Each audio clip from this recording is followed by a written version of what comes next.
So you're buying a new RV or a new to you RV and you're ready to get going with RV living. Right, but how do you know what you need to buy to get the dang thing to work day one?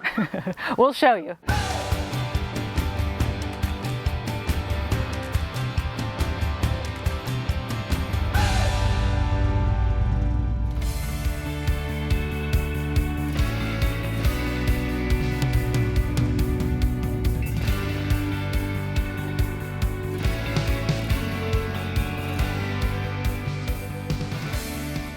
So we're still hunkered down here in North Carolina because of all the self-quarantining, COVID craziness going on out there. Yeah, and we've been getting a lot of questions from people who I think are planning their future RV life or part-time RV living, whatever it might be.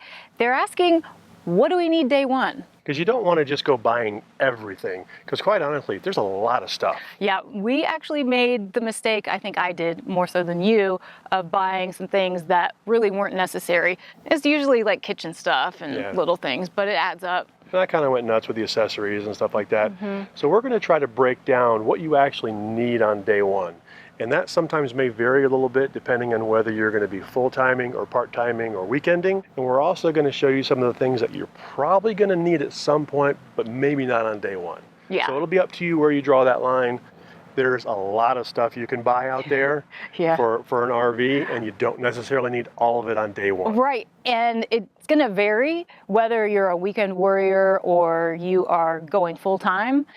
So we're going to try to take that into consideration when we tell you about some of these things. Right. Some of them will have caveats. We'll start inside. Yeah, and just be prepared because I'm in the middle of doing a whole bunch of reorganizing in the kitchen, like probably a lot of you are doing right now because you're stuck in your RV.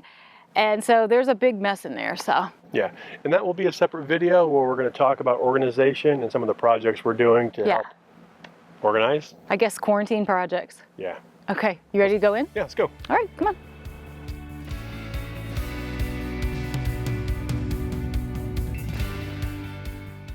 So in here, the essential thing is cute dog. Cute dog. Cute dog. If you don't have a cute dog, be sure to get one. For me, I guess I should say for us, these type of hangers were essential because they're the velvet non-slip hangers and your clothes really do not fall off of here. And okay, closet's messy. It's part of my reorganizing plan. But all these clothes stay on. We've never had anything come off of the hangers during travel day. Don't you think if we had regular hangers in there, our clothes would be everywhere? Oh yeah, and the thing is they're thin too. They're not like the thick plastic ones. Yeah. So you could fit more stuff. Yes. Hold on, we have somebody down here. Oh, she wants to play. Do you want me to get you? Do you want me to get you? Did you want me to get you? I'm gonna get her. I'm gonna get her. Watch, she'll pause for a second. See? I'm gonna get her. I'm gonna get her. Some things in here that were essential for us. They might not be essential for you guys starting off, and that's fine. But the first one is... Yeah, this is really a, if you're gonna full-time and you want to do your own laundry, have these installed by your dealer before you pick up your RV. Yeah, definitely. You know I love projects. This was not one I wanted to tackle. No. Because you have to cut a hole in the side of your RV for the vent. And get somebody else to do that. You don't have to mess with it. That's a big project for day one. And we worked it into our deal. Yeah. So, and then another thing that was essential for our backs was new mattress. Yeah. Again, the mattress that comes with your RV is probably going to be crap. I don't care what kind of RV you have. Maybe not a Prevo. You know what? We did okay for the first couple of months. Remember, we kept the mattress that came with the RV, and we were like, well, it's not so bad. But it didn't take but a couple months for that mattress to flatten out. So we have an 8-inch memory foam mattress from Mattress Insider, and it's awesome. Link will be below. Daisy likes it. Daisy needs memory foam. Yeah. One last thing while we're in here that we actually use throughout the RV that I think is essential are some type of command hooks, command strips. You'll see them here. I have them in the closet. I actually just bought a bunch more because I want to make some of the hooks that I already have more sturdy so I can hang more stuff on them. Yeah, and Command hooks and command strips. Get some. You will use them somewhere. That's how this is hanging on the wall. That's how that's hanging on the wall. That's how this is hanging on the wall. And everything. Yeah, knock on wood, nothing has fallen down in 2.5 years. So I think that they're the way to go. Let's go to the kitchen. Let's go to the kitchen. Come on. You want to come? I'll let you down because you're tiny. You want to show the hooks in the bathroom real quick? We have command strips in here too. One more place where we have... Whoa. Okay.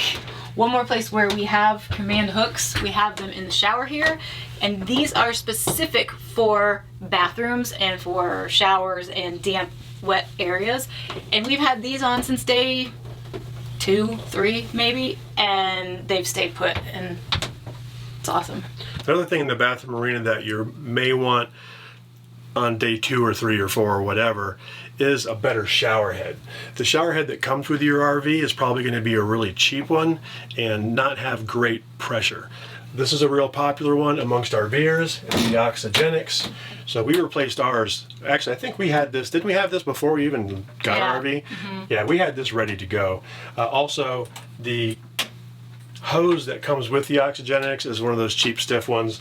So we've got both of these in our store because this is nice and flexible, because you don't want to be messing with a stiff hose in the shower. Right. But that definitely falls into the nice to have category. It's not mandatory you get that day 1. Right, you can still take a shower without having that. Yeah, and there are other models out there. So buy it when you need it so you can try it out and return it if you don't like it. Some of the things we're going to cover are going to be safety related, and we consider them day 1. Even though you might not get them your first day, we wanted to have them on our first day. Yes. One is better fire extinguishers. Right. We do have a complete video on fire suppression and fire safety, so go check that out. So we won't go into the details here. But we have fire extinguishers in the bedroom, in here, in the office, on both sides of the RV, and in the truck. Moving on. Since we're going to move on quickly here, we're going to the fridge.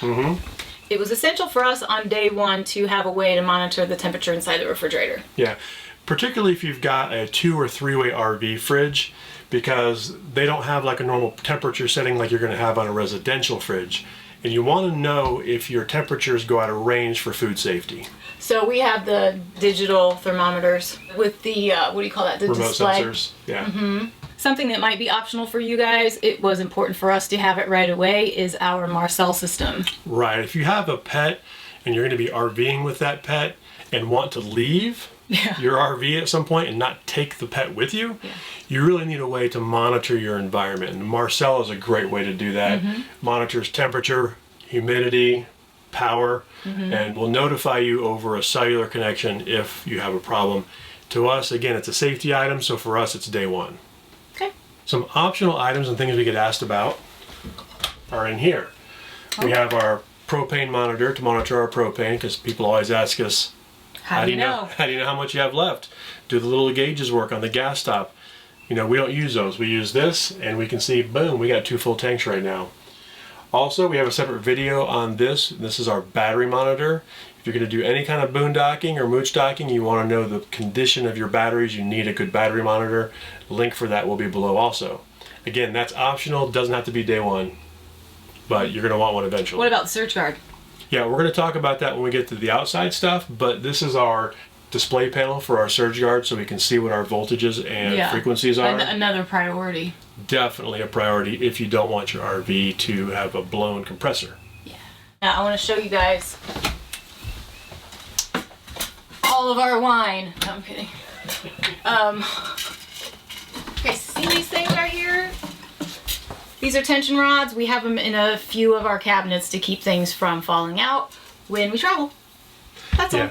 And this falls into the category of something you'll probably wait till you're in your RV so you know where you need them and what size you need them. Yeah, unless you're like us and measured everything before we moved into our RV. Yeah, that's true. Yeah. Some things that you're going to need are some sort of black tank treatment, because it needs to be treated.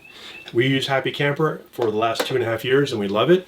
You're also going to want some plumber's grease, so you make sure your toilet seal around the little hole there doesn't leak and get dried out. You're going to want those probably on day 2. Oh, what about RV toilet paper? You gotta have RV toilet paper. Oh yeah. we totally forgot about this one. Oops, and I always open Which- it. It's never in there. I don't know why we forgot about this one because it's all the rage right now. It's toilet paper! You're gonna want some RV toilet paper. Yeah. And pretty much any septic safe toilet paper is fine. This is what we've used for 2.5 years and never had any issues. It doesn't completely dissolve. You'll see it going when you dump your stuff, but it's not going to clog your system. The pipes are this big around people. Yeah. And there's a lot of videos out there on like testing toilet paper. Yeah. So All right. go watch those. Something else is a grippy type of shelf liner. And for me, I think that this is very important to have at least before you go on your first trip and you move your RV. You have stuff in your cabinets because it is grippy and stuff tends to stick on it instead of slide around. So very important. We travel with everything right in our cabinets, just like you see here. Yeah. Plates and dishes and bottles and cups and mugs. And we've never had a problem. So let's head outside and check out some of the really cool stuff. Right, before we do that, please don't forget to click the like button and subscribe. Yeah, and click the bell so you get notified. A lot of people will tell us that they didn't know we had some videos out because they're subscribed, but they didn't click the bell. So click that bell. We are on Instagram and Facebook as well. And you ready? Let's go. Let's do it. Come on. A quick couple of things about your truck and towing safely that are definitely day one items. One is a TPMS. You want to monitor your tires. Take care of them and monitor them. It's very important. We have a whole video about that we will link below. And the other thing you're going to really need is an RV GPS. Now this can be a hardware dedicated GPS like this, or it can be on your phone with like the RV Life app. And again, we have a video on that. The last thing we'll say about stuff you'll want day one for your truck for safety, again, an extra fire extinguisher. Oh yeah.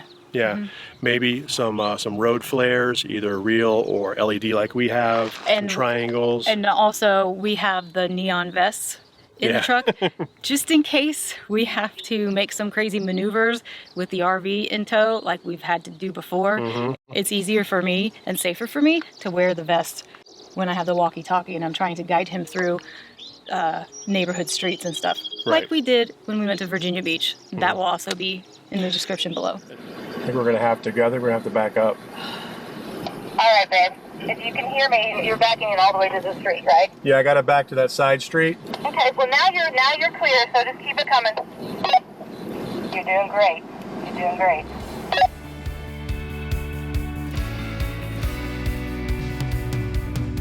And that's another good thing you mentioned is walkie-talkies. Oh yeah. Great to have those to coordinate when you're trying to back into a site. Some people use cell phones, but sometimes you're in areas where cell phone coverage isn't any good, and then you end up being those people that are yelling out the window. Well, you know, with us, we're over 60 feet of rig, so when I'm in the way back and he's way up here, he can't hear me, so. 62 feet to be exact. We have a video on that also. You guys ready for the fun stuff? It's not very fun.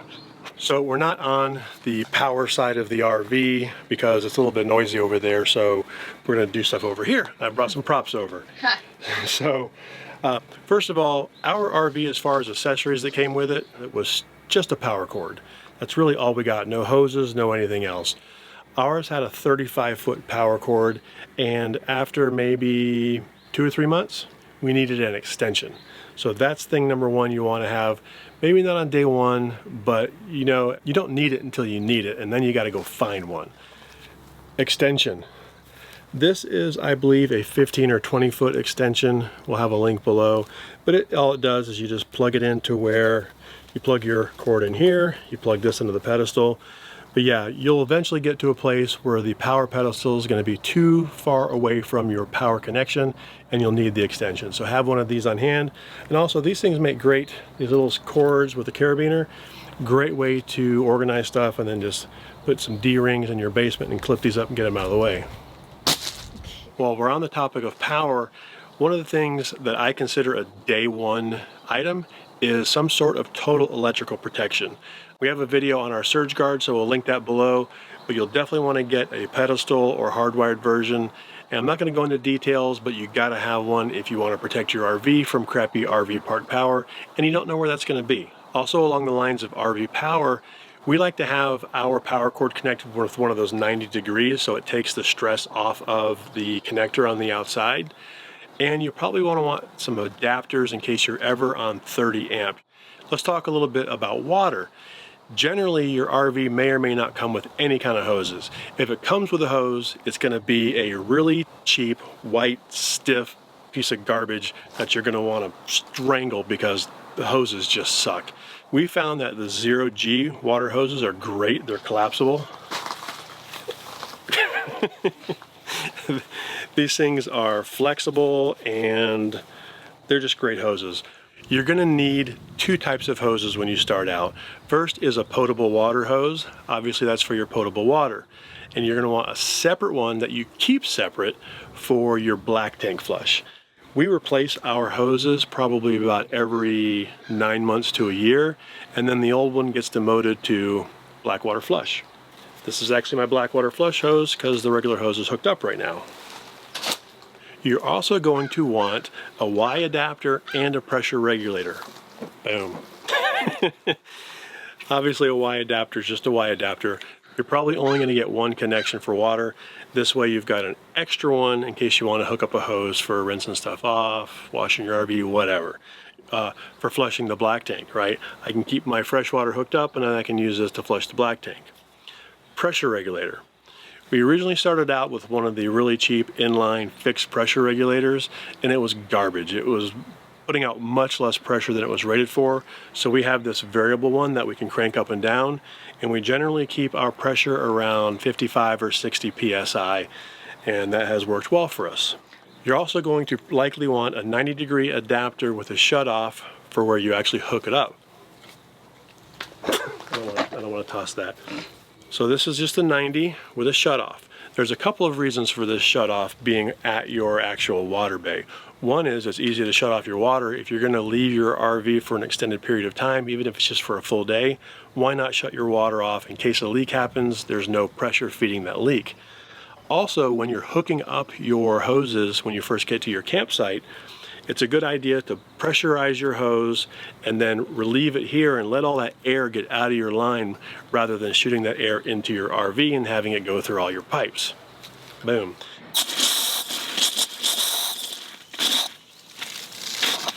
You're also going to notice that I have quick disconnects on all these. Definitely not a day one purchase. You're not having to worry about those. But because I know you're going to ask about them, let me show them to you real quick.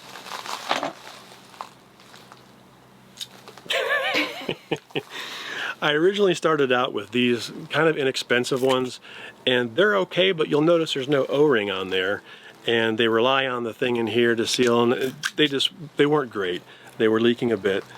So I have these nice brass ones now that have nice O-rings, and they're quick and they're clean and they don't leak. They're a bit more expensive. Again, not a priority. Also, a really good thing to have are these meters. I've got one for this connection, which has an X on it. This little setup right here is for black tank flush, and I've got one just like it for our potable water. And the reason we have these on here is twofold. One, we can see how much we've used. If we're dry camping where we've got a water hookup but no sewer, we can see how much water has gone into the RV and get a general idea of how much we've used while we've been there. Number two, if you're trying to use this to fill up your black tank to flush it and then fill it and flush it, you can keep track of how many gallons have gone in because you don't want to overflow your black tank. You just don't want to go there. So let's get into the nitty-gritty, dirty black hose stuff. First thing you're going to want is some gloves. I use these. You can use disposables, you can use whatever. Also, we keep some hand sanitizer over on that side so that even after I'm done with these and they've been inside the whole time, I can still, sanitize my hands. So if your new RV is like ours, you might not get any kind of sewer hose at all. And that's pretty normal. They expect that you're probably going to want to pick one out that you like. And they range in prices and quality. I did a little research on this before we started, and we really like the hoses that we picked, which were the Rhino Extreme. We like the kit that comes with 20 feet of hose that's divided into two 10-foot sections. That way we can use 10 feet or 20. Now we bought two of those kits, so we have 40 feet total. of 10-foot sections that we can, use as little or as few as we need. You're also going to want a place to stow these connectors and sewer hoses that can be separate and keep it away and keep their things sanitary. Now for the sewer hose, we prefer to keep that as far and isolated as possible. Our RV actually came with a stowage tube underneath the frame, and we added a second one for our second kit. Those 2 stowage tubes will hold all 40 feet of hose for us. Compresses right in there, fits perfectly. Now, how much of other kinds can fit in there is anybody's guess, but this is what we use and it's worked really well. Now you also are going to need some way to connect the hose to your system. Now you can connect the hose directly up and that's fine, but we prefer to use one of these 45-degree clear elbows. Now you might think, gross, you don't want to see what's going through here, but you do. You want to flush it till you have clear water, so that's why you use a clear connection. Also, another clear connection is on the end that goes into the sewer drain. Now, this actually comes with one of the kits. We'll put the link down below. And again, same thing. You want to make sure you've got clear water running through here. Tells you you're done flushing. Let's talk a little bit about the sewer connection. The sewer connection that you'll get at various RV parks varies greatly. Sometimes you just get a hole in the ground. Sometimes you get a nice PVC that's threaded with the right size for these. You'll notice that this has 3 different size threads on it and it will go in, and sometimes it works great. I would say maybe 5-10% tops does this actually screw in and fit perfectly. Sometimes the threads are, on this sewer side are stripped out. Sometimes you just get weird stuff. So what do you do about that? Because you want to have a tight, secure seal from your hose into the sewer connection. One of the things you're going to want is called a donut. Aptly named because it's kind of like a donut. And this will go right on here, and then you've got sort of a variable thing, and you've got to kind of jam it down in there and then jam this in. That's one option, and this is probably one of the most versatile things that will adapt this to just about anything. However, over time, I've tried other things that have also had their varying degrees of success.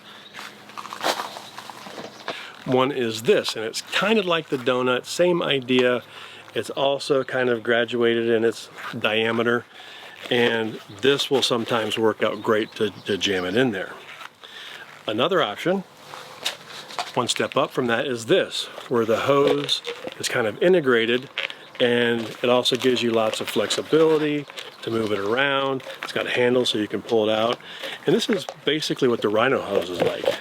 It's all the same stuff. So when we get to a new park, it's always, I'll try this by itself, then I'll try the donut, or I'll try this. And yeah, I got a lot of options, and honestly, over time you will use all of them. But as far as what I'd say you need day one is just this and a donut, and that'll get you through about 90% of your connections. If you have an RV like ours that has 2 different sewer dump holes, you may want a Y connection if you decide you want to hook up both of them at the same time. The only time we do that is typically when we have somebody visiting and we know the rear bathroom is going to get used a lot more, and we might want to do a dump and flush without having to move the hose back and forth. But 90% of the time I don't need this, so this is definitely not a day one item. But what I do consider a day one, very first day, is one of these. This connects on the side of your RV, and it gives you an extra valve.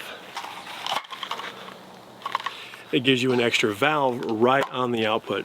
And the reason you want this is, as you drive around, with all that jostling around, the water and other stuff that's in your tanks is going to work its way down to that connector. And if all you have is a cap on the end of that, you can imagine what it's going to be like when you take the cap off.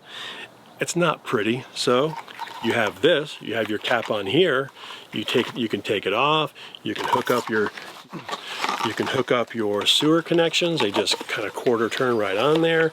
You get all that hooked up, and then once you know it's all connected, then you open the gate. Now you'll notice this one is nice and new and clean. It's because I have a spare. I've got one on each connector and I got a spare. It's always good to have spare parts. That's good because you put it right up close to your face and I was cringing. Just for the record, he did soak and sanitize all this stuff in bleach and water yesterday. I'm not saying that it's, you know, super clean, but not gonna eat off it or anything. no, but you know, just in case you were wondering, you know, he's kind of handling it all up by his face and stuff, and it's kind of gross, but back at it, Chad.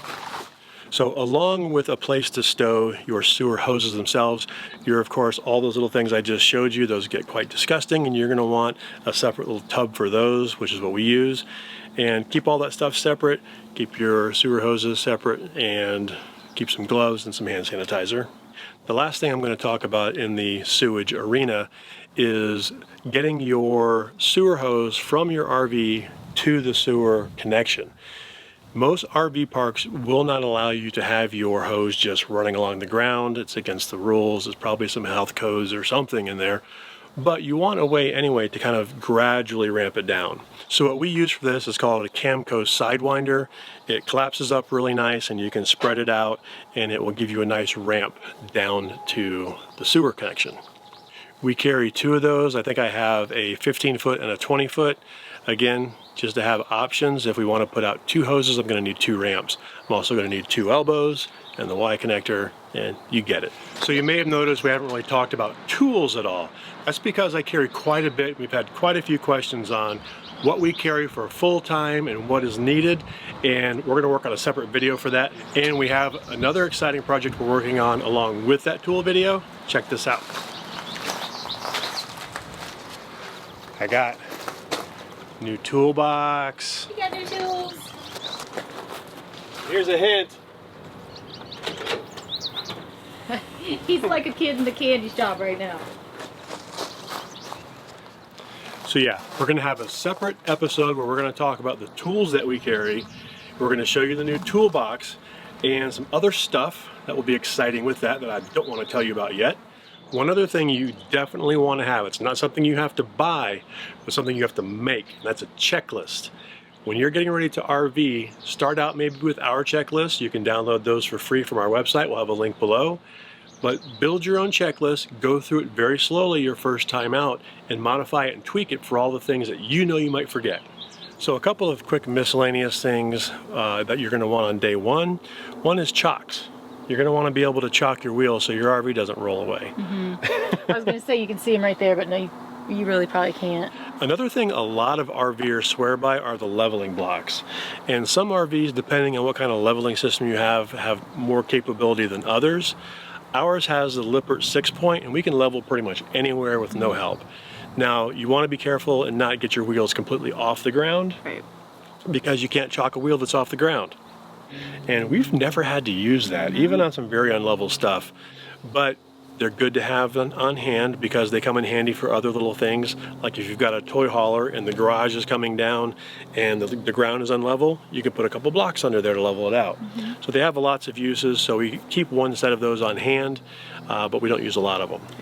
It's also a good idea to have something underneath the pads for your jacks, whether it's hydraulic or whatever. Yeah, we use RV snap pads. That wasn't what we started out with, though. Yeah, we had the Anderson leveling blocks, which are the big red cans. We've mentioned in several of our videos that we crushed 9 of them, so we don't use those. Yeah. We've had the snap pads now for, gosh, a couple of years. Yeah. We really like them. They snap right on. They're not going to fall off. They increase the footprint, and they also are hard rubber, so it's not just like metal on grass and rocks. It really provides a much more stable platform. Another thing you're going to want if you have a fifth wheel on day one is a lube plate. It's just a little nylon plastic thing that goes in between your kingpin and your hitch, and so you don't have to have grease all over the place. Also want some fuses. Yeah, eventually a fuse is going to blow, maybe on day one like us. But you want a good pack of fuses to have as spares. We'll have one linked below that has a whole bunch in it, and it's just a good idea to have that on hand. Last but not least is an item called gas stop. Now this is a little thing that goes on the propane tank, and if you ever have a line cut or ruptured or anything that's going to, rather than spew propane, it's going to stop it. Yeah, and you put together a short little video about it too. So if you are interested in that, we will link that down below too. Also linked below is going to be everything we've talked about. So if you're confused about, well, I didn't know what was day 1, what was day 2, blah, Yeah. we're going to have it all broken down for you below in the description or in the blog post, depending on where you're watching this. I think the biggest lesson I learned after living in the RV for a little while was that I wanted to buy too much stuff before we ever moved into the RV, especially storage stuff and kitchen hacks and kitchen utensils. I really didn't need a lot of it. It's tough when you order your RV and you've got a couple months to wait. And you're excited, so Because you just want to start buying stuff for it. Yeah, and there was a lot of stuff that wasn't useful for me, at least on the inside. Yeah. Again, these are just our suggestions. Buy the things that you know you're going to need, like a sewer hose and water hoses, and maybe leave some of the stuff for later. But, you know, again, this is our version of what you would want on day 1. Yeah, and before I forget, there are actually a couple more items that we feel are necessities for RV living. We'll just show you. Okay, so this might not be essential for day 1, It's essential for our day 1. but it's essential for us. We've got the solo stove, we got our rocking chairs. Took a lot of searching and trial and error, but I think we have found our favorite chairs. We already had our favorite fire pit / stove And beer. and beer. This does not suck.